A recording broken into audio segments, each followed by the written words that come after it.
And it is Sunday night, and it looks like we are live. So guess what that means? It's time for Learning with Lynn. So I'm Lynn Huber. And I'm Richard. And this is Richard. We want to welcome you out to our Sunday Facebook Live. There's a dog outside. But anyway, so today is April 11th, and today we're talking about how to shift your limiting beliefs and find success. So if you're here, say hi. If you're watching the replay, be sure to type replay so we know you were here. Let me move some things around and share my screen, and we will get going. Okay, so this might look a little different. Hey, Sandy, good to see you. We are using a new software. I'm actually in love with this software, so hopefully this will go well. We are streaming on both Facebook and YouTube now, and so welcome. So hey, Anitra. Hi, Anitra. Good to see you.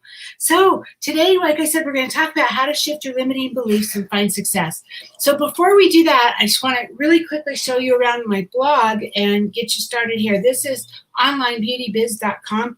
This is a training blog for our team and also for any Avon representative who needs help. We're here to support you, no matter if you're on our team or not. Can you maybe close that just a little bit? Yeah. So no matter if you're on our team or not, we're here to support you. And because, I didn't have a lot of help when I got started. I didn't have any help. And we kind of scrapped up the hard way and figured it out and paid for tons of training. And I just really believe that we can all help each other and that a rising tide lifts all ships, right? And so we're all here together. And if we can all be successful, that even makes us all more successful. So hi, Lana. Hi, Adra. Good to see you. So Maria too. I said hi. Oh, Maria. Hi, Maria. Sorry about that. So anyway, so this is my blog, and up at the top is getting started. So if you're brand new, you'll want to click on that, and that teaches you like how do you get paid, how do you find out if you have an order on your website, how all of the little details that a new rep needs, how to share your link, all of that is in there. On the left-hand side over here is the main part of the blog. That's the main part, and then on the right side, this is called the sidebar. This is where you can sign up to receive my emails if you're not already on my email list. Right below that is a search. And so if you ever need to find out something, you can search for it, or you can look into categories, and you can literally click on a category, and anything that has that is tagged with those categories will come up. And if you're on a computer, it looks just like this. If you're on a phone, this main part will be on your phone, and there's like 6 or 7 posts on the main page, and then that sidebar will move underneath. So just scroll all the way down, and you'll find the search and the categories. So today we're going to talk about this one right here, how to shift your limiting beliefs and find success. And so well, before we get into that, I'm gonna go through our simple system first. So growing your Avon business is actually pretty simple. There's only 4 main steps. Number 1, you prospect for new customers and recruit. Number 2, you get a brochure to every customer, every campaign. Number 3, follow up with every customer who gave you a brochure, every campaign. And number 4, take the order, submit it to Avon, or they order on your website and Avon delivers. And it's just those 4 steps, and then rinse and repeat. It's really simple. It is really simple. You just do those 4 things over and over and over again. Does that mean it's easy? No, because we're human and we need to do those things. And so that's what makes it not easy, and we get in our heads. And so what happens, so let's go through them really quick. Hi, Karen, good to see you. So in more detail, a little more detail. So because we have a lot of times we have new people on here, and I have a lot of new team members that hopefully will be coming on. And so number 1, prospecting for new customers and recruits. So if you are brand new, we ask you to create a list of everyone you know, like 200 names, hopefully. And that's where you're going to start with. If you already have been in a while or whatever, you need to find new blood. You need to find new customers. You need to find new recruits, because that's the bread and butter of your business. If you don't find the new, your business will not grow. In fact, it will shrink because people leave, people die. It's attrition, right? So you're always doing that, prospecting for new customers and recruits. Number 2, you get a brochure. It doesn't matter if it's paper or digital, however you want to work your business, but you need to contact or get a brochure in their hands or on their phone or whatever, every campaign. If you don't get a brochure to somebody, your store is effectively closed, right? Because, part of getting the brochure to them, even if they're online customers, part of getting a brochure to them is to keep them coming back. Because, you know, getting that brochure, I mail brochures to my online customers, because when they get that brochure in the mail, they look through it and they go, oh, I want that and that and that, and that gets them to go back to my store and place an order. The same thing is true with the digital brochure, but it's getting it in front of them over and over and over again, every campaign. The cool thing about Avon is we have 26 campaigns. I don't know of any other company that does that. We have a new book, a new reason to contact your customers 26 times a year, every 2 weeks. Every other company, they have a brochure that's good for a year or 6 months or maybe a quarter, but that's the most you get. And I just really think that's one of the top things about Avon. And then you're going to follow up with every customer that you got a brochure to, every campaign. That means every campaign. That doesn't mean, oh, I called her last time and she didn't want anything, so I don't want to be a bug. Right? That's not what that means. It means every campaign you have to do the follow-up. And then you're going to take the order, submit it to Avon, deliver to your customer. So the Daily 8 system is just a way for you to do that. It's a way for you to be consistent and do the same things over and over and over again. And bottom line is, the way it works is, instead of working 8 hours a day, 48 hours a day, 40 hours a week, your goal is to get 8 points a day for a total of 40 points a week. So right here it says print this sheet and use it to track your points. I already downloaded it. Hi, Julie. Good to see you. Hi, Denise. Thanks for being here. So this is our Daily 8 system. This is like 9 pages. Hi, Debbie. Good to see you. If you print this, you can print the whole thing once, and then you only need page 2. So you can print page 2 if you want a bunch of copies.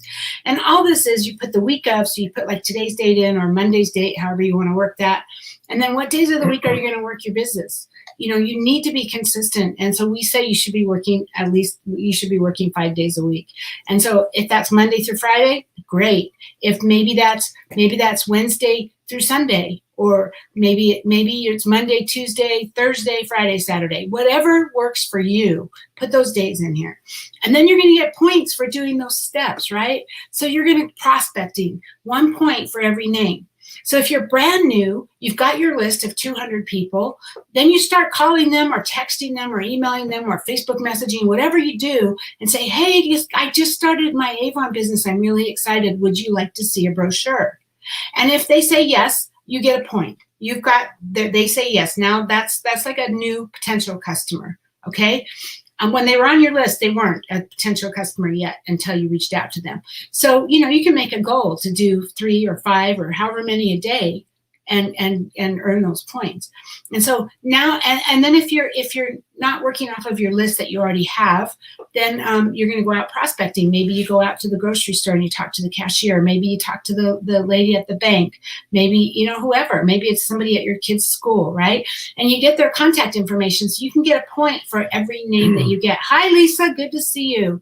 And then you're going to be prospecting for team members. It's the same thing, 1 point for every name. Then you want to follow up with them because you just got their information. So 2 to 3 days after meeting them, you're going to text them or message them or whatever again, and just say, hey, I met you at Walmart, you know, a couple of days ago. Just checking to see if there's anything I can help you with. And now you're going to put them on your system. So now you're going to get a brochure to them every campaign. You're going to do follow-ups every campaign, and you're just going to keep them on that system, and they're part of your deal, right? So then you get points for, like, okay, I give you 1 point for getting a brochure to every customer, because our system teaches campaign mailer, where you just campaign mailer mails all the brochures. If you don't want to use that and you're delivering brochures, give yourself more points, you know? Give yourself maybe a point for every hour you spend delivering brochures, or every half hour, however you want to work this. This is your business. I'm not here to judge you. The key is for you to be consistent. So if you're being consistent, it doesn't really matter how you figure your points, right? As long as you're doing it and you're doing enough and you're being consistent. So the same thing, follow-up texts to a customer, follow up with your customer 2 to 3 days before your order is placed. I give you 1 point for that because we teach using Project Broadcast, which is like a group texting. It's not group, it's a outbound texting where you send it to a group, but they all go individually. And it takes you literally 2 minutes to do that. If you're texting, your customers every campaign or calling them or doing whatever, give yourself more points. Give yourself a point for every hour or every half hour or whatever, every 10 names, whatever it is, right? Whatever works for you. Then you're going to place your order at Avon. Of course, you get a point for that. That's part of building your business. You have to place your order, right? You're going to sort and deliver your customer orders. I give you a point because I don't know how many orders you have. I don't know how long it's going to take you to do that. Again, you can judge how many points you give yourself. If it takes you 4 hours to do it, give yourself 4 or 5 points because you spent almost half the day doing it, right? Same thing here, passive. But all of this from sort your order and above is all active. It's actively working your business. The rest of it is passive. So passive prospecting is putting brochures out door to door, but not getting contact information. So give yourself 1 point for that because it's still really important to do it, but it's not actively building your business, right? And hopefully some of those people will call you. And we have trainings in online beauty biz about how to make that more likely, but I don't have time to go into that today. Passive prospecting is also posting on social media. Maybe you do a Facebook or a party or show. A point for sponsoring somebody, of course, and then a point for training them. And then there's also points for business training and personal development. So this is our daily 8, and it's working this system. I'm kind of going through it fast because our regular training today is going to take longer than normal. So right here, click the download the plan. Then you can be a part of our daily 8 challenge. So if you click here to log your weekly numbers, this is just a Google sheet where you can log your name and how many points you got.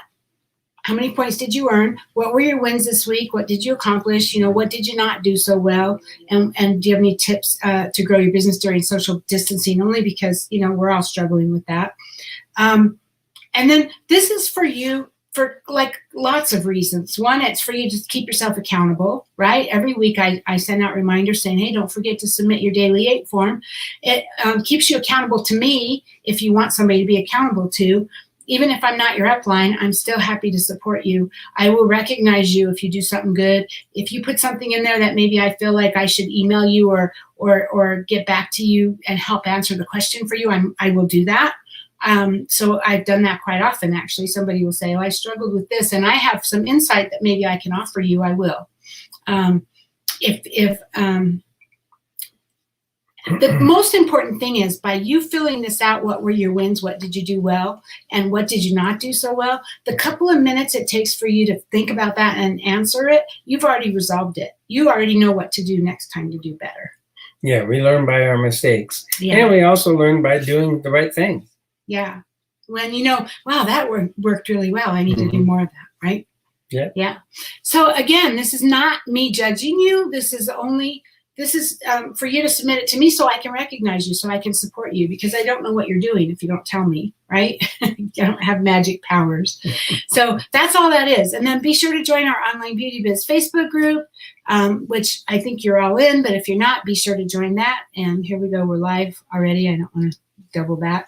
And then here's a link about how we automate our follow-ups. This is how we do the automated follow-ups. In case you want to learn more, you can click that for the link.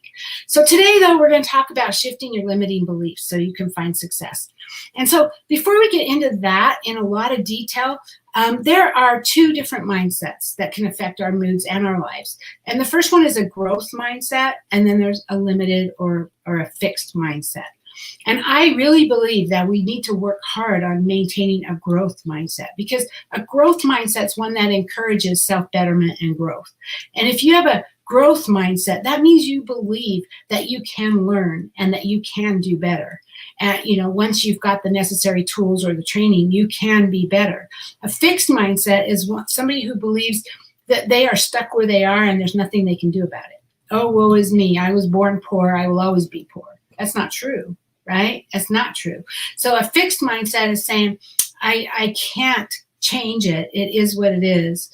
And so you don't make any effort to change it, right? They believe that what they have right now is all they will ever get in life, and that they better get used to it. So that's not really a good mindset to have, right? I mean, wouldn't you rather have the growth mindset? So hopefully that's what you said, that you'd like to have that. But as you might guess, a fixed mindset is full of limiting beliefs, which are simply anything that you believe to be true about yourself, the world, or life in danger or life in general that limits your success. A limiting belief is a belief that you have that limits your success. And I want to make really clear that a limiting belief is what it is. It's not your fault. It's not something you did. It just is what's here. And that's why we're talking about it, because we're going to talk about how we can overcome it, or how we can get better, right? And so here's an analogy, right? Because limiting beliefs are often formed when we're children. I mean, most of our beliefs are formed before we're like 5 or 7 years old. And so here's one. A baby elephant is chained to a fence. It tries to break free, but it's too small and weak and it can't, right? It's got the leg chained down, right? As the elephant grows up, he gets stronger and he gets bigger and he easily could break free of the fence, except that he has it in his mind that he can't because he never could when he tried. So he no longer tries. And so you see, not so much anymore, I think, but when we were younger, you would see an elephant chained. Now, hopefully in the zoo, they're more open, but you would see an elephant chained and you've got this little tiny chain in this giant elephant and he doesn't even try to break it because he has a belief that he can't. And that's really the same thing for us, right? So sometimes we get beliefs that come from what our parents said when we were little, right? Or maybe by the way they lived their life. Maybe they didn't even say it. We just saw what they said, right? And, parents are our first teachers. And so we pick up their habits. We pick up their beliefs about work, about money, about relationships. Even if we didn't understand it, we pick them up and they become part of us until we get older and hopefully use critical thinking skills to say, does that benefit me? Does that belief benefit me? That's what we're talking about today, right? So to be fair to parents, though, I mean, things were different. Most of you guys here are close to my age that I can see anyway. I don't know if you all are, but when when we were younger, when our parents were younger for sure, I mean, it was just unacceptable to change jobs. You got a job and you stayed there for life. It's just how it was. You got the job, you retired, you joined the union, whatever, right? You'd work for the same company for 35 to 40 years and then you'd retire with a nice pension. And so, yeah, you might promote within the company, but you didn't change jobs. So it just wasn't the right thing to do. In fact, if you did, you were considered to be not very stable, right? And it's the same thing. I mean, in today's world, it's almost unheard of to see anybody at a job longer for 10 years, let alone 40, right? Resumes today are full of different job experiences. And people understand that having lots of experience, a wide range of experience is a good thing, actually. Anitra says, let's see, I think I can actually share this. Okay, she says, the only fixed thing for me is my visual impairment. Can't fix that. I just get around it. Yeah. And hi, Lana. Hi, Lana. And also Doug. And Doug. The other half. Doug is in the house, I guess, because she said Hilton's plural. So, I mean, it was the same thing with marriage. I mean, I still believe that marriage should be forever. Don't get me wrong. I'm not saying that, but I mean, people. The way people think now are different than what they were then.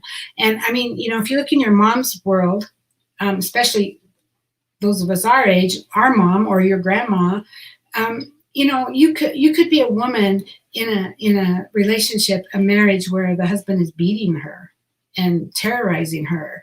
And I mean, we now know that's not a good thing to stay in, right? But back then, a woman didn't leave her husband no matter what. And if he beat on her, it is what it is. She made that commitment, right? And so it's just, we just have to keep in mind that our parents' lives are different than they are now. And so, and they lived their life the best way they knew how. And even if it wasn't that times were different, I mean, even now, even us now with our kids and with our spouses, we're not perfect, but we still make a lot of mistakes, but we live our life the best way we know how, right? And so now you can do the same thing by working on your own self-growth and determining what you want out of your life. You don't have to settle for a job or a life that doesn't bring you joy. And so if we're looking for a radical shift, the first thing you want to think about is, what does your dream life look like? What do you want, right? Visualize, what when you're living your dream life, where do you live? What do you do every day? What kind of work do you do? What does your home look like? What kind of car do you drive? Journal about these things, or make a vision board. Whatever works best for you, but it's much easier to create that path to your goals if you actually identify your goals first. And you are the creator of your dream life, and only you can make the changes necessary to find that joy. So, hi, Sherry, good to see you. So let's start off by banishing those limiting beliefs so that you can start believing in yourself and you can trust that you can create a joy-filled life. Right? So limiting beliefs, if we can overcome them, that's actually the golden path to your success. So as I mentioned, limiting beliefs are developed early in childhood, almost always, about who you are and what you're capable of doing. And the problem is that these beliefs are limiting. So they're currently stopping you from doing or having something that you truly desire. And it can muddle your efforts to find the success you're looking for. And so a lot of times we find ourselves making excuses. But when we make those excuses, you want to be listening. You want to be paying attention, because if you're making these kinds of excuses, those are showing that you have limiting beliefs. Hi, Rose. Good to see you. Welcome. So some examples of limiting beliefs are, I can't start a business because I'm too young. Or I can't earn a six-figure income because I don't have the talent or knowledge to do so. Or here's one we hear in our business a lot. I can't recruit new team members because I don't know enough about how to build a business. Or I can't go swimming when I'm on vacation because I need to lose 30 pounds, right? Or I can't talk to or flirt with that good-looking person because I'm not looking my best. Or I can't go back to college because I'm too old. We all have those I can'ts, right? All of us. None of us are immune. We all have them. But do you notice how all these limiting beliefs start with I can't? Anytime that you start a sentence with I can't, you're setting yourself up for failure.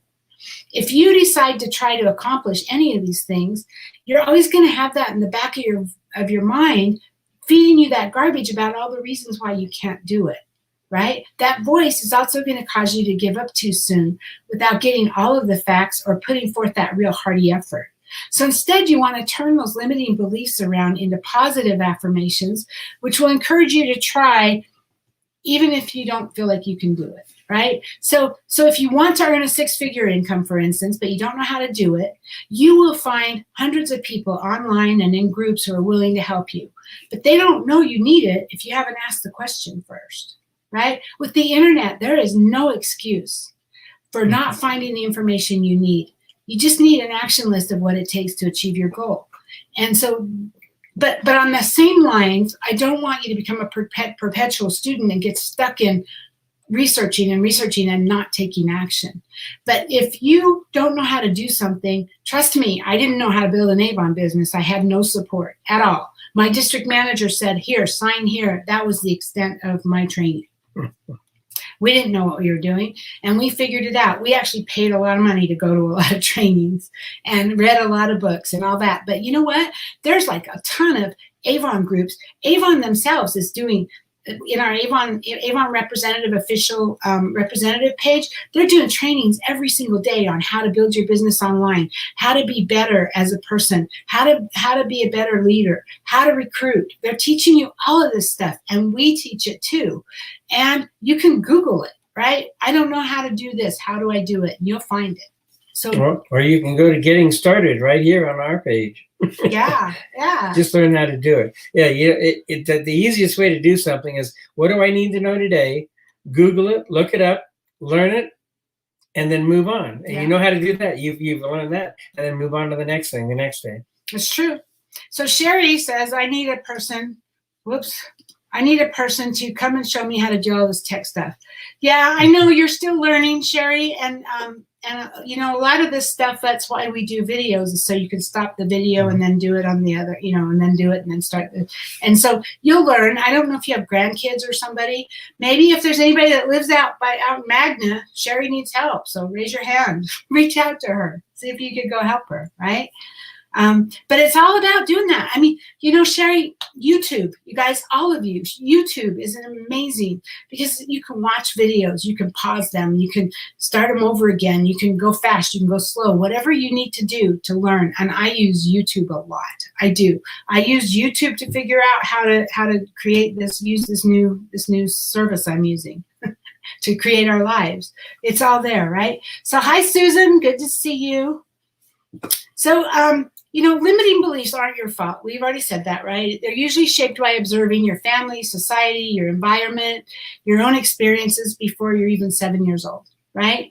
And according to psychology experts, beliefs in general aren't bad. We all need beliefs. Beliefs are just what they are, right? They developed as energy-saving shortcuts. They helped you make sense of the world when you were young. But the ones that are limiting you, you didn't create those beliefs. So keep that in mind. But while you didn't create them, they're still your responsibility. Because as an adult now, it's really important for you to use your critical thinking skills and go back and say, yeah, I believed this all my life, but is it really true? So we're going to talk about that, right?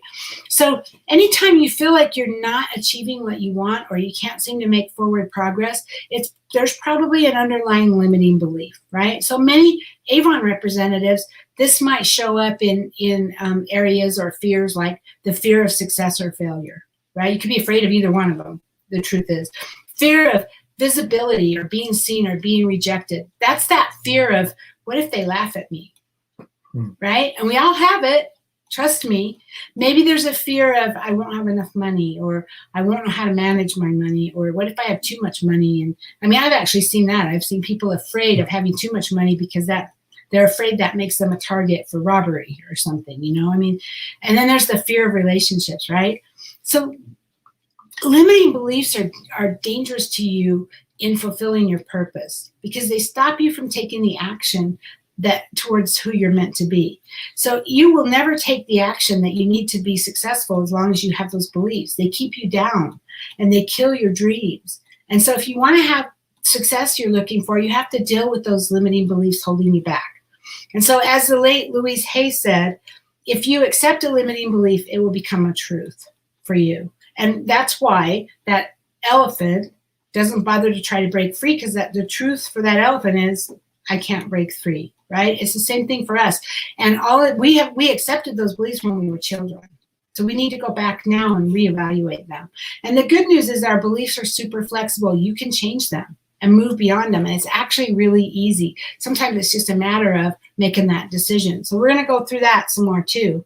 But just imagine if you could release any negativity you have around money so you can make more of it without guilt or shame or anxiety. Or what if you could feel more confident asking for what you want and going after what you truly want, right? What if you could love yourself deeply and watch as that love overflows into your relationships? Or if you can feel safe and excited about showing up and being seen, and you're not afraid to put yourself out there. You're not afraid to offer a brochure. You're not afraid to tell somebody how you really feel, right? That is what radically shifting your beliefs can do. So step 2 is to notice and name the beliefs. So there's lots of different thoughts about how to best shift your limiting beliefs. But the one that most people seem to agree on, most psychologists, is that a belief turns into a thought, which turns into a behavior, which turns into an action, and then a result. That means that every limiting belief in your life has an accompanying thought. And in order for you to shift that, you need to create a different behavior, and therefore a different action will and the result will be different. So you need to identify the thoughts that make up the beliefs. So you need to change those thoughts, both cognitively and behaviorally. And when you change your thinking, it's easier to change your behavior. So for example, instead of saying, I can't recruit new representatives because I don't know how to find people to talk to, change that up to a more positive thought, like I can recruit new representatives because I want to help people. And I'm not afraid to ask questions about getting started.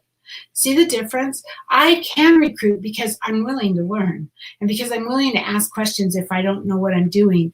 And I'm not afraid, and I want to help people because recruiting is helping people, right? So keep repeating that positive thought, and you'll gain some confidence and motivation to do the necessary research. Again, that research to learn what you need to do so that you can be successful in your business. So we're going to talk about some exercises that are going to help you identify those specific limiting beliefs. So I highly recommend grabbing a journal or a notebook or whatever so you can jot down notes or aha moments. And because these exercises can be really enlightening. And if you have a revelation or you whatever comes up for you, you want to write it down so you can review it later. But exercise number 1, think of a situation in your life that you're not satisfied with.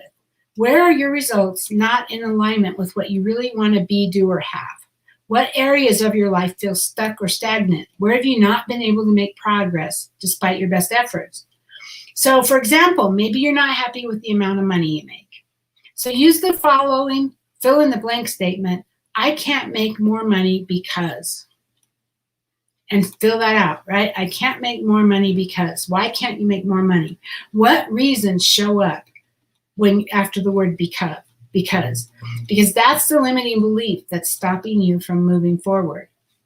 So to continue the example, I can't make money because I'm afraid I'll lose it all and wind up more broke than I am now. So then the limiting belief is if I make money, I'll lose it. And so you can take that a step further and identify where the belief came from. So ask yourself, when was the first time that I felt this way or had this thought? And this can provide valuable insight into the fact that this belief is not a universal truth, but it's just a belief. If you can go back, if you can find the first time you felt that way, you can figure out what triggered it. And then you can realize that it wasn't real. It was whatever happened to me at the time, right? The next exercise number 2, and if nothing comes up when you're doing that exercise, don't worry about it. That's what this exercise number 2 is. So just carry a notebook with you or a notepad or something, use your phone, whatever. But notice and write down the negative thoughts that crop up throughout the week as you go about your day, right? At the end of each day, go back through and ask yourself, for each negative thought, is this a fact? If the answer is no, then it's really just a limiting belief, right? Write down also how these beliefs affected your mood and your motivation when they appeared. And if nothing else, noticing how these beliefs affect your actions and how they're holding you back, that can be a real wake-up call for you. Don't judge yourself because, you're simply observing. This isn't judgment. This isn't beating yourself up. There's nothing wrong with the belief. It is what it is, right? We all have limiting beliefs. Even the most confident people can struggle with self-talk, negative self-talk from time to time. We all do. Even the people that are the number 1 money earners with Avon, they still struggle sometimes with negative self-talk. And so crushing your limiting beliefs is also going to allow you to do good in the world, right? Think about reaching that 6-figure business if that's what you want, right? What good could you do when you reach that milestone? How could you help others if you're making that kind of money, right? Think back for a moment to Thomas Edison. He's known for inventing the incandescent light bulb, right? So he and his associates worked on over 3,000 different theories for creating this type of light bulb all over the course of 2 years. What if he had limiting beliefs that held him back and he gave up on the idea because it was too hard or that they simply couldn't figure it out? What if they tried 2,998 times and gave up? We might not have lights in our houses. Or our ancestors might have had to wait much longer for light bulbs to be invented, right?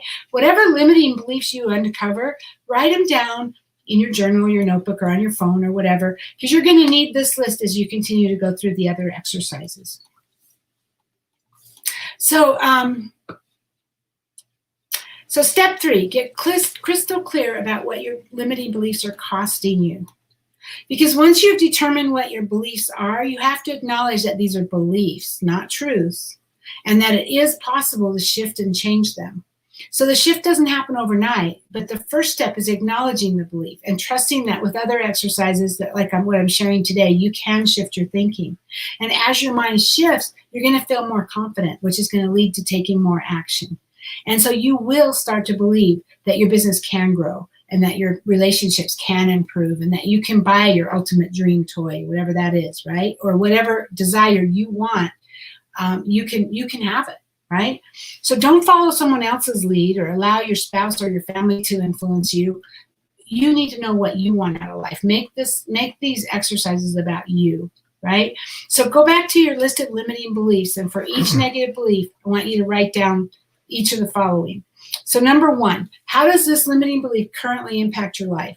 So write down everything that comes to mind. So for example, if we go back to the if I make money, I'll lose it belief, maybe it currently impacts your life in a few ways. Like maybe you're afraid when Avon raises prices on items and you don't want to lose customers because you feel overwhelmed.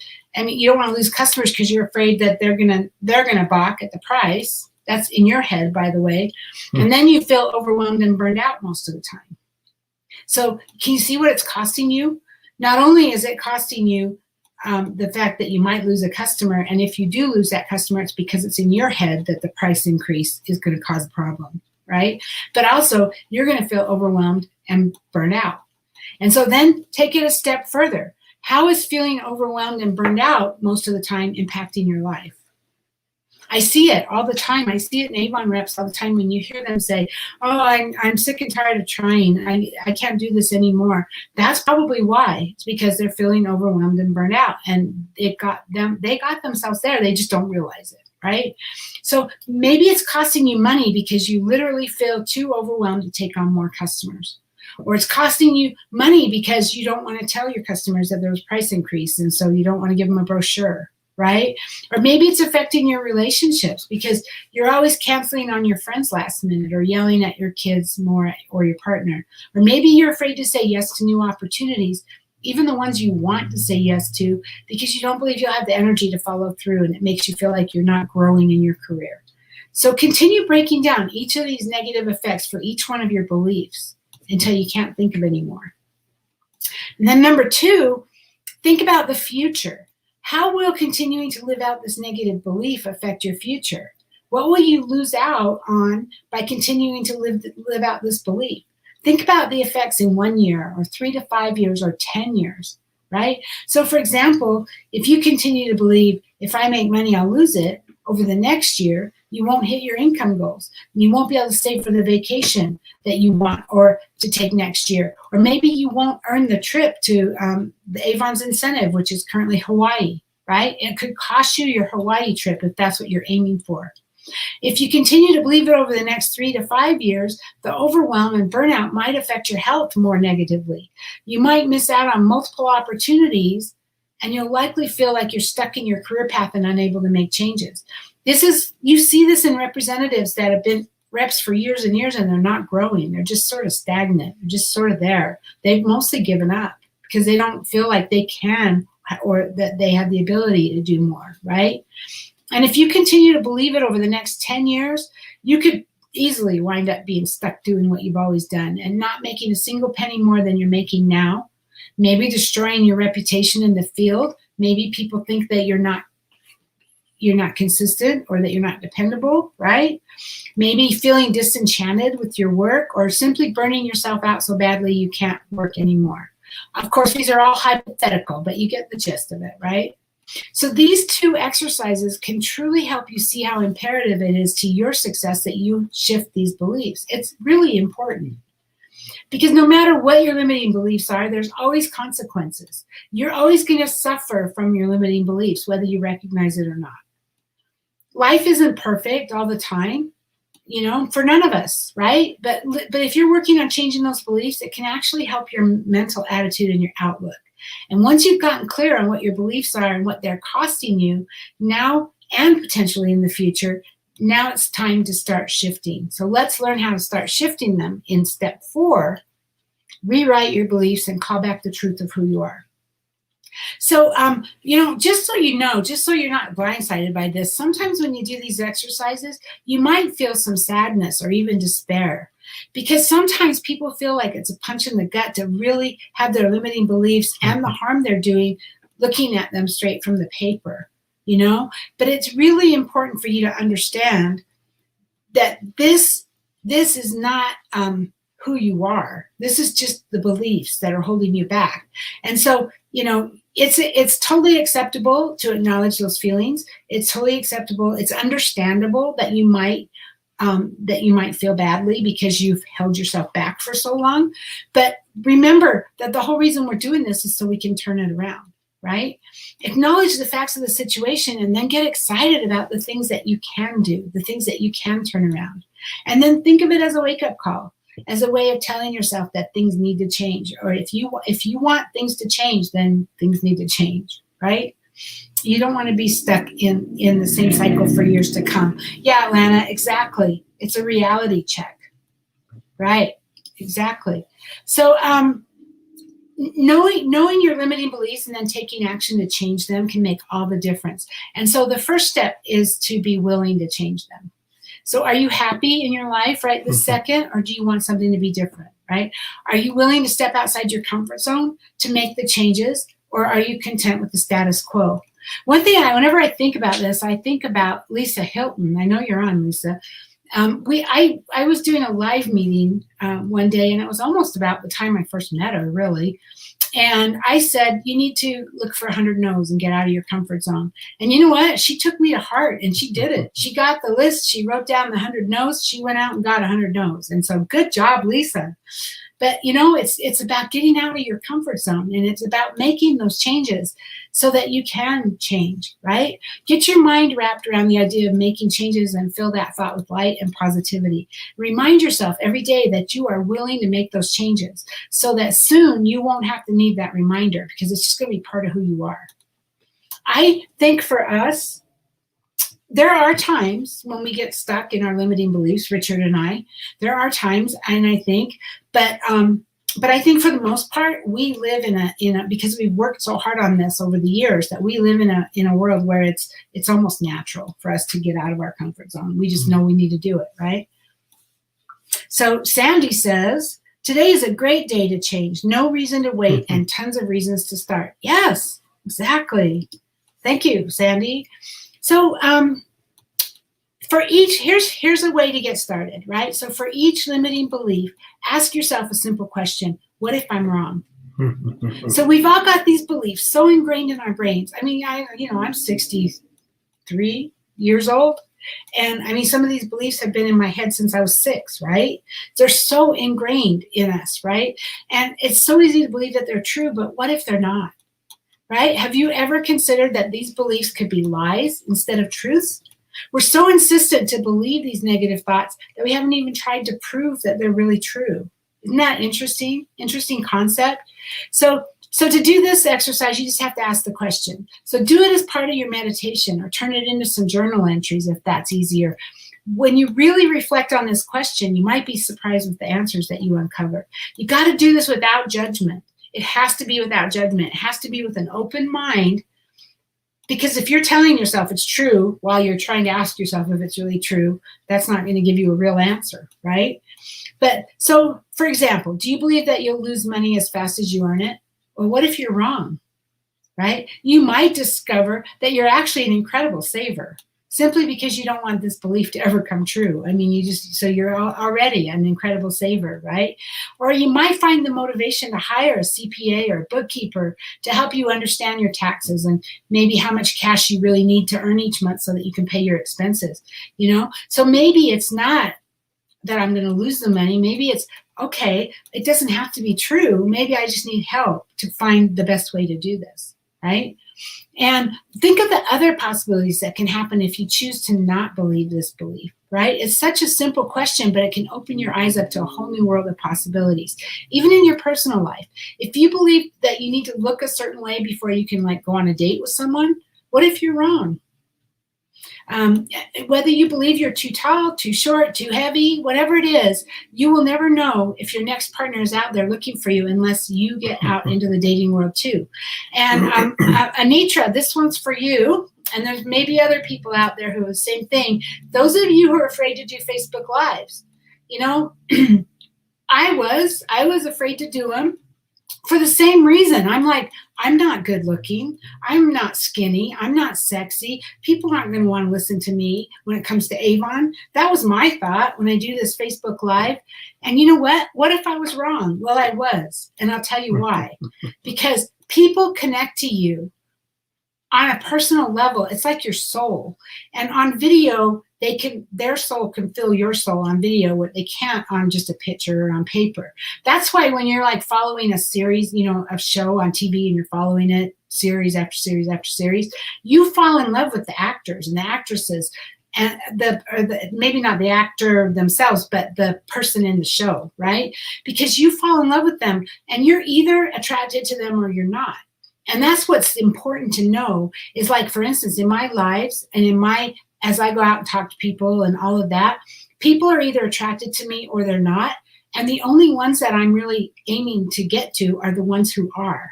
The ones who are attracted to me, they'll show up. They show up in my lives over and over again.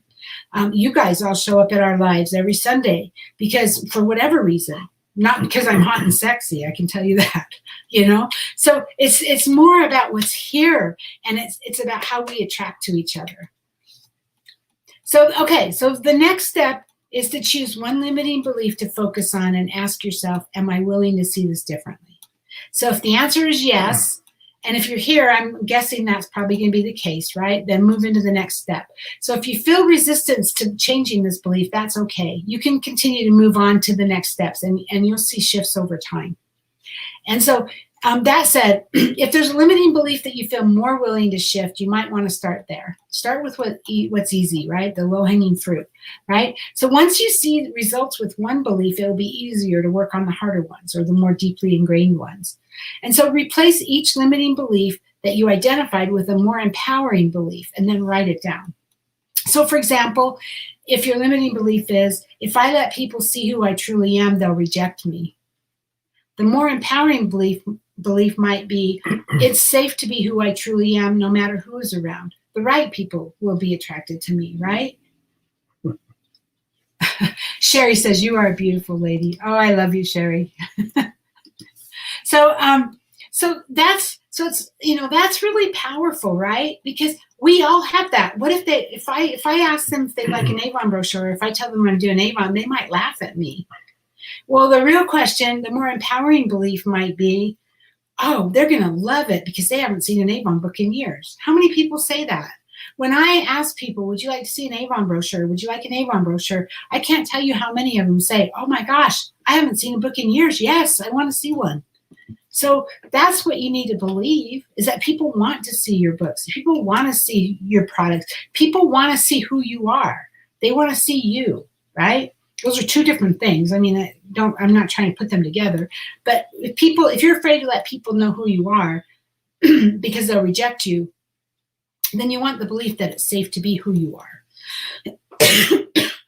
Okay, so if you're having trouble coming up with a more empowering belief, think about what belief is more aligned with what I want, right? Or what belief can you ease into that's just a step or two above the limiting belief? It's okay to do it in increments. It's okay to build your beliefs up, right? Sometimes our subconscious won't get on board right away, and we have to ease into it. And so if you find yourself retracting at the thought of a more empowering belief, you might need to scale it back just a little bit with something that's a little more believable. And work at your own pace, because as long as you're moving forward, it's totally good, right? As long as you're moving forward, you're growing and you're doing better things. What you don't want to do is stagnate or move backwards, right? So writing down new beliefs can feel like a lot of work, but it's actually the easier part of the process. So the new beliefs that you've written down are now your new mantras or affirmations.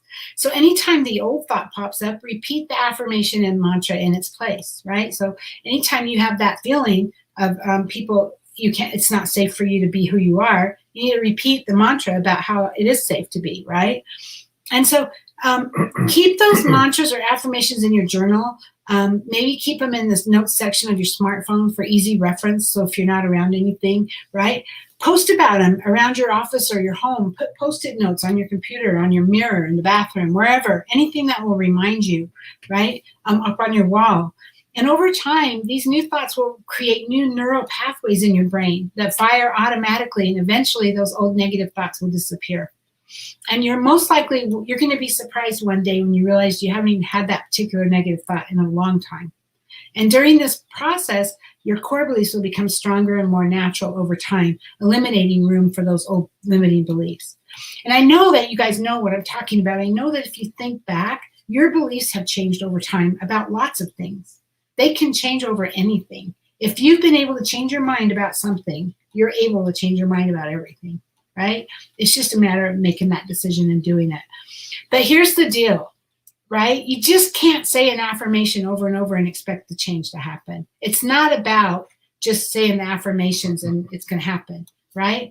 Every time that you read your affirmation, you want to feel as if it's already real. You know, for each new belief, you have to visualize, what does it feel like for that belief to be real? And it's real now, right? So what does it's safe to be who I am, no matter who's around, look like? So imagine yourself in different scenarios. Flood yourself with positive feelings of pleasure as you do this visualization. When you start associating your new empowering beliefs with pleasure, you're automatically going to be asking yourself, how will I feel differently when this belief no longer exists? And visualization can be done anywhere except while driving. It's probably not a good idea to do this while you're driving. And it doesn't take much time. You know, you can just stop for a minute. If things aren't going right, or if you're not doing what you should be doing, or you realize you're feeling uncomfortable, whatever, you can just stop for a minute and just kind of go inward and just visualize for a minute. And it can make a huge difference. And so experts suggest developing a visualization habit or a ritual similar to meditation, right? So maybe every night before you go to bed, or every morning when you get up, or in the shower, whatever works for you, but create a kind of a habit of visualizing what your life looks like, what you want it to look like, and what it is in your mind, right? And the process works best if you have a quiet space and you can close your eyes and to envision yourself in this new belief. So picture yourself in the future living this ideal life that you've imagined, reaching all of your goals. Visualize it in your office, ready to conquer the day with confidence. You know, so many people have used these same visualization techniques to achieve success. Before he made it big, Jim Carrey imagined himself as a movie actor. He wrote himself a check for $10 million and dated it for 1994. Oddly enough, he earned $10 million for the film Dumb and Dumber in 1994. How, isn't that amazing how that happens? Arnold Schwarzenegger visualized his ideal body form before reaching his bodybuilding fame. Oprah Winfrey, if you know her story, she came from dirt poor.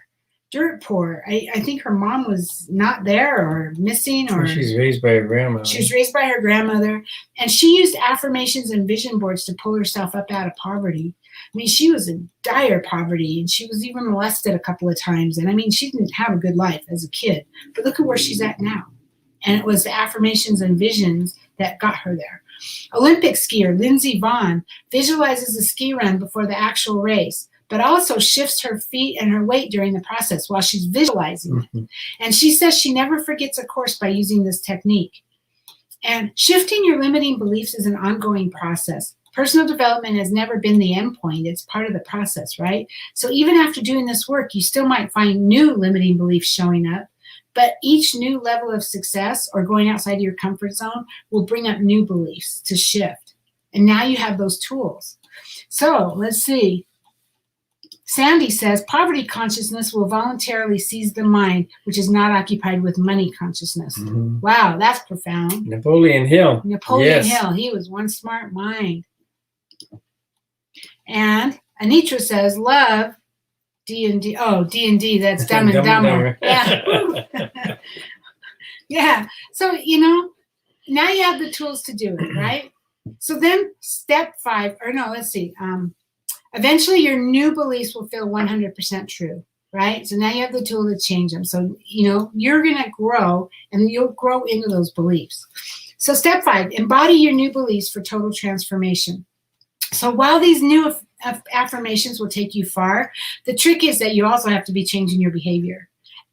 Belief without action is nothing. You can't be successful without action.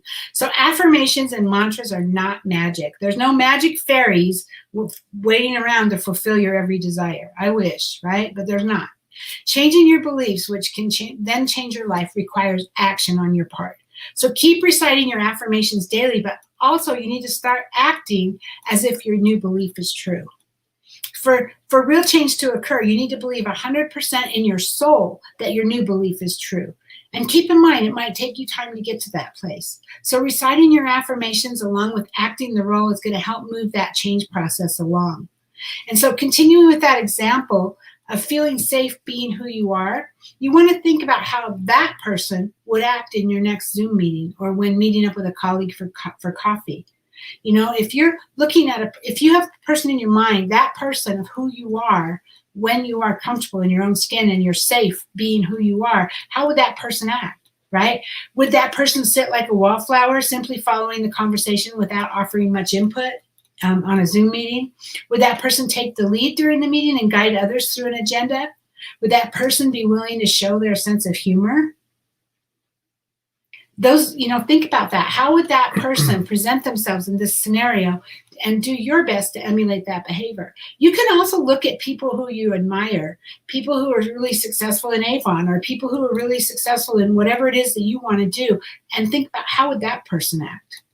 And that kind of helps you to know how. What that's part of your you know, when you're visualizing, you want to think about that, because that helps you then to develop your visuals of who you are, and only accept those things into your mind what you want, not necessarily everything about that person, right?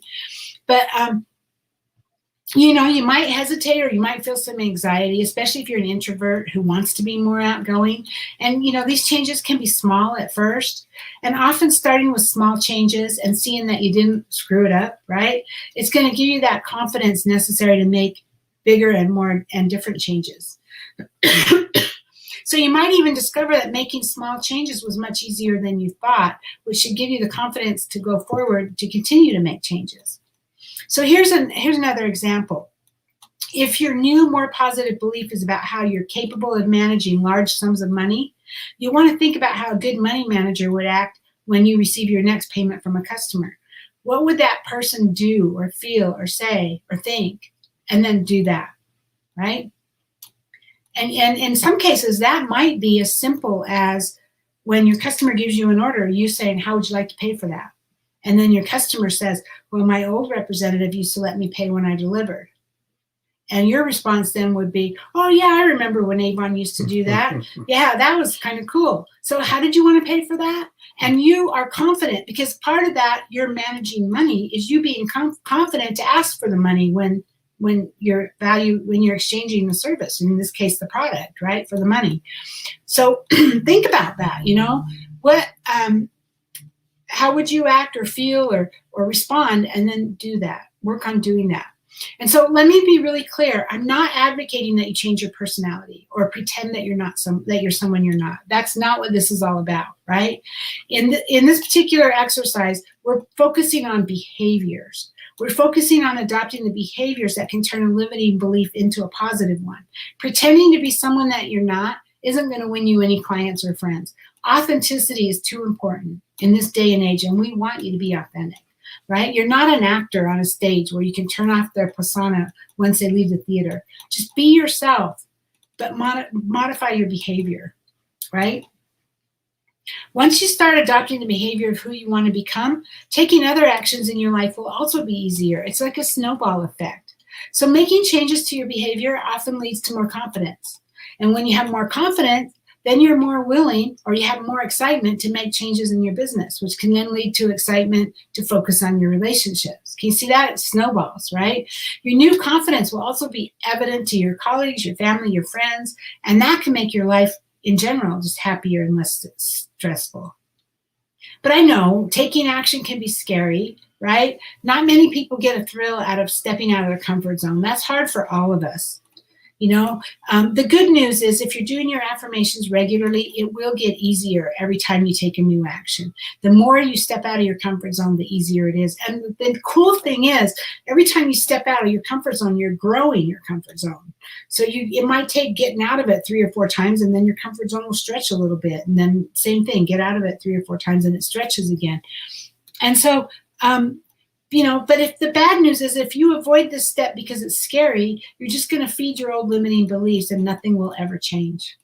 So you've got to do the action. You've got to take the steps, because otherwise nothing will change. So which scenario do you prefer? Do you prefer to be stuck, or do you prefer to make the changes, right? You don't have to make massive sweeping changes all at once to see radical shifts over time. Just even one small step in the direction of the new, more empowering belief will help you solidify your new identity as the person that you want to be.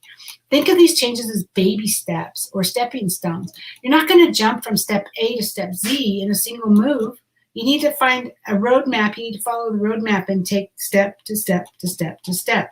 And then so long as the end result is a positive belief that gives you confidence, it doesn't matter how small you have to make those actions. You have to do what works for you. And so Lana says, I stepped out of my comfort zone and uploaded my first TikTok video, and it wasn't as bad as I thought. How cool is that, awesome. Lana? You know what? I have a TikTok account. I got that far. I haven't created a video. It's not so much that I'm afraid to. I just haven't taken the time to figure out how to do it. I'm just not sure how to get started, but I will. I will. That's really cool that you did that, though. So also remember, your new actions don't have to be perfect. You know, we have to be really bad at something before we can be really good at something, right?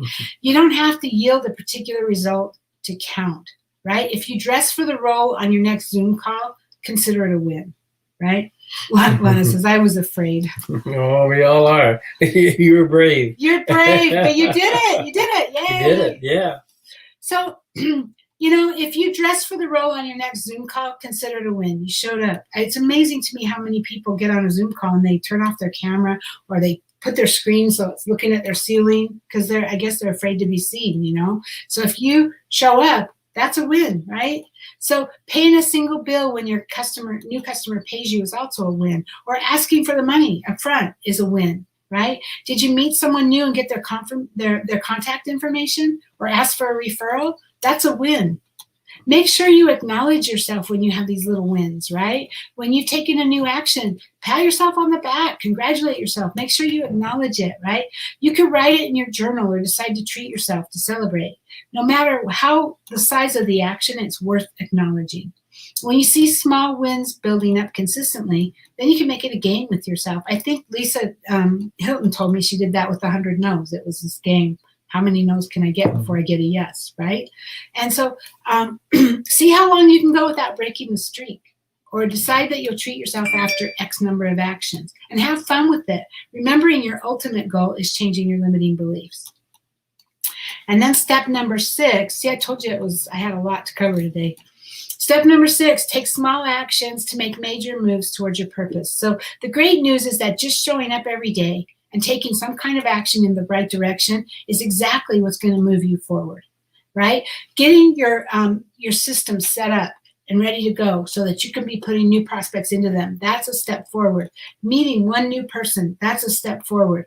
Getting them into your follow-ups, that's a step forward, right?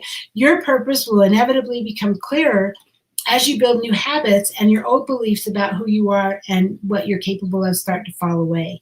And you'll be so focused on looking forward, you literally won't realize it when those limiting beliefs disappear. All of a sudden, you'll be like, oh, I haven't thought about that in a long time.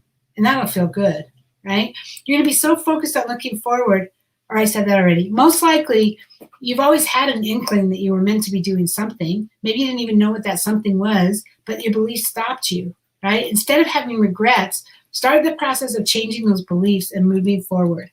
And if you can commit yourself to showing up every single day and taking one more empowered action, you're going to find that your purpose feels more tangible and within reach. And instead of wishing that you had started the process sooner, you're going to feel invigorated to continue the process, especially as you get closer to that goal. You've heard that saying, how do you eat a frog, right? It's just one bite at a time, right? It simply means do the hardest task first and get it out of the way. And once this is done, you're going to feel relief and possibly accomplishment at what you can put in, what can put you in a good mood for the rest of the day. So if you're a journal lover, consider journaling your feelings as you're going through this, right? As you're taking these actions. For some of you, it might seem like no big deal to take action and make changes. And hey, that's great. Then you might want to take more action and make more changes, right? But then there's others of you who might get stopped in your tracks with fear. So rather than stay stuck, journal about your feelings. Repeat your mantras and your affirmations. Revisit your journal to write about your results of your actions. Sometimes just going back and reading through all of the things that you accomplished can help give you the confidence to keep going, right? So that's why you want to journal when you do accomplish. Hey, I got 2 names today. I was scared, but I did it. And they were happy to talk to me, right? That can help you later on. If you're struggling, you can go back and read it, right? And so when you see that the action was easier than you thought, or the reaction from others was pleasant, you're going to find it easier to take additional actions. I have found, especially when going out prospecting, that it's just getting started that's the hard part, because once I get going, most people are pretty friendly. Most people, I mean, sometimes you get a mean person, but for the most part, most people are pretty friendly. But if you're a visual learner, consider tracking your actions on your calendar or in your planner or your journal. If you prefer digital tools, use mind mapping software if that's something that you like, to create a map of your goals along with the steps you need to take to make that goal a reality. Make it a habit to look at your mind map first thing every day, even before you look at your email or your social media. And visual learners need to see evidence in order to realize just how much progress they've made. And having your actions written down in one place is a time saver. And over time, you're going to find that these minor actions add up. You might not see results on a daily basis, but you might see some results on a daily basis, especially if you accomplish some really good things that day. But if you look back 30 days from now, 6 months from now, you'll notice radical shifts. We have a saying all the time, is that most people overestimate what they can accomplish in 1 year, but they underestimate what they can do in 5 years. And so people might be in their business for 6 months or a year, and they might think, I'm not getting anywhere. But if you just keep going, 5 years from now, you're not going to recognize your business. You're going to look back and go, oh my gosh, how did all that happen? How did I get so big? This is amazing. So that's really cool. That's what I have. That was a lot, I know. Do you have anything you want to touch on? I just want to kind of tell a personal story, and I'll tell it from my viewpoint. Lynn and I are kind of on the same page on this, but I'll just tell it from my viewpoint. When I grew up in a cash and carry society, and then in the 1980s, credit cards came out, and people started using credit cards to pay for things instead of paying for cash. And so everybody started building up debt, credit card debt. But it was okay to make a minimum payment on your credit card, and you felt good. You made $100 a week, and you had $50 on a credit card bill, the minimum payment, and your other bills, and so you could make the payments. So you're just living paycheck to paycheck. And when we started Avon, it was cool. Lynn had a Square Dance website we wanted to pay for, and it didn't even dawn on me at the time. I'll tell you in a minute. But we both were working. We were both managers in our jobs that we had. We were salaried, and we were both working 60 hours a week. And we couldn't make any more money than we were already making. All we could do is work more, and hopefully we might get a small bonus or something. But basically, we were working 60 hours a week, and our whole life was our work. And we started doing Avon to pay for this website. And the first thought that came to my mind, might have been different for Lynn, but the first thought that came to my mind was that, wow, we're having to do another business in order to make money when we should have enough money to pay for this already. And that was a wake-up call for me, because I was working in a job that I thought, I'm making the most money I've ever made in my life, and this is great.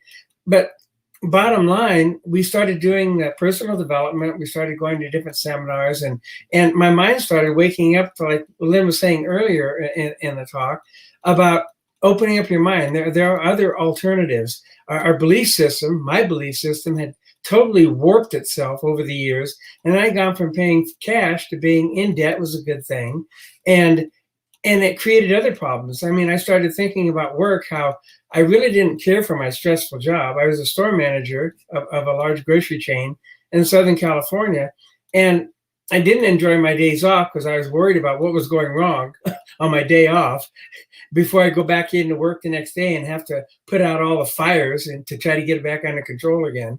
And even going on vacations, I never took longer than a week's vacation.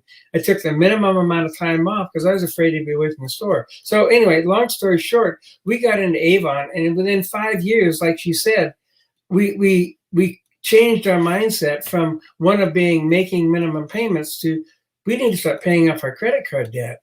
And the amazing story for me, I still think of it to this day, it was a real aha moment for me. 5 years in, we had finally become debt free. It was in 2006. We started in 2001. And in 2006, we became debt free in about, I think it was April, May, or June of 2006. And it was the first time in our life, my life at least, that I had been debt free again after some 20, 30 years. And oddly enough, the next month, my district manager came into the store, and they had been going through some headhunting with the company. They're looking at saving money, and they were getting rid of managers. And they'd already fired 5 or 6 other managers in my district. And he came in one day and he said, "Well, your poor performance over the holiday here." I says, "You have 2 weeks to turn this around." And it still amazes me to this day, but I finally had grown a backbone after all these years, and wasn't embarrassed about it. And I looked at him and I said, "No, I don't have to wait 2 weeks. I know my answer right now. I'm going to step down." And I blew him out of the water. His jaw dropped, and he didn't know what to say. And he said, "Well, I'll have to get with my superiors, and we'll see what we can do." And I said, "Well, that's my decision." I says, I know I can't change it around in 2 weeks. Things have been going so wrong with all the stuff that's been happening here. And I said, I can't turn it around in 2 weeks. And I was able to step down, kept my medical benefits going, was the main thing I was worried about. And then I worked for a couple more years. At that same time, Lynn had a situation at her work, and she actually quit. We were in a position where she could quit her job and do Avon full time, and then she started other projects with Avon to make it work. So it was life changing, and that's the things that happen. And I tend to ramble on this, but it's just really, you really can change your mindset on things, and it's amazing when you start sitting down and thinking, "Am I really happy doing this? And if not, then what can I do?" I mean, we had, in those 5 years that we finally became debt free, we were doing a lot of work. I mean, every Wednesday I was off. I was off Wednesdays and Sundays, and she was off Saturday and Sunday. And every Wednesday I was either putting books out to grow our customer base, or I was delivering Avon orders. And on Sunday we had a deal with, we got set up at the time with a Kmart, and we sat in front of a Kmart for 4 hours every Sunday from like 11 to 3, handing out brochures, trying to build our customer base. We were working our business hard, and I was part-time. We were already working. We were working 60 hours a week, but we were using the rolling universities. We used to call it. We'd listen to CDs. She'd have CDs in her car, and her hour-and-a-half drive to work and an hour-and-a-half back home. And I had about a half-hour commute. And we were listening to CDs that tried to change our mindset. But it all fell into place. But Richard's right. Our time was very limited. I mean, I didn't get home from work until 8, 9, 10 o'clock every day. And we'd be out the door by 6 in the morning. And so we were trying to build, and so that having that Kmart to be able to set up a table, that was huge for us, because it gave us a chance to get, instead of 3 names a day, we used to say, instead of working the power of 3, we'd work the power of 300 on Sunday. We didn't get 300 names, but we got as many as we could, we make up for it. We still to this day do that. We do breast cancer events at the mall, at the local mall, where but that's a whole different story. We're kind of into this in over an hour. One last thing, just real quick, what she was talking about. She was talking about, use meditation or thinking. The biggest problem that I know that I had, and I think Lynn and I are in the same boat, because we were working so many hours and so much that we didn't have time to stop and think. We didn't have quiet time. And you need some quiet time every day. And whenever you can find it, just a time in the middle of the afternoon, or if you're taking a shower in the morning or whatever, but you need that quiet time to kind of mull things over and think things through and say, "Am I really happy?" Or you ever have an idea that, is this the right way to do something? And a lot of brilliant ideas come out of your head, because we were working so much. At least I was working so much that I thought I was happy. We both did. Anyway, we were finally, like Richard said, we both were in jobs where we were being paid more than we'd ever been paid. We were being looked up to. There was a lot of pressure in those jobs, but we thought we were happy because we had accomplished a lot, right? But we still were locked down. We couldn't just go travel when we wanted to, and and so it was really powerful for us, for both of us. And so, hey, Lana says this training has been exactly what I needed. Thank you. Oh, I'm glad, Lana. Great, Thank you. Thank you for sharing that.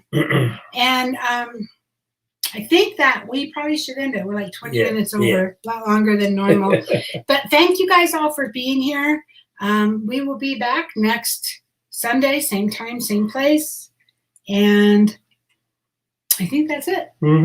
I hope you got a lot out of it today. And like I say, just the Avon's a wonderful business. It really is. And not only the freedom we can give you, but also the people that you'll meet. We have so many friends through Avon. Oh, long time friends. Yeah. Yes, some of the most amazing people, including a lot of you. Yes. So yes, thank you. All right, you guys have a great rest of your great Sunday. Hi, Susan. I don't know if I said hi to you earlier. Thank you, Lisa. Thank you, everybody. Good night, Sherry. We will see you online, and we'll see you next Sunday. Good night, everyone. Have a great week. Bye-bye.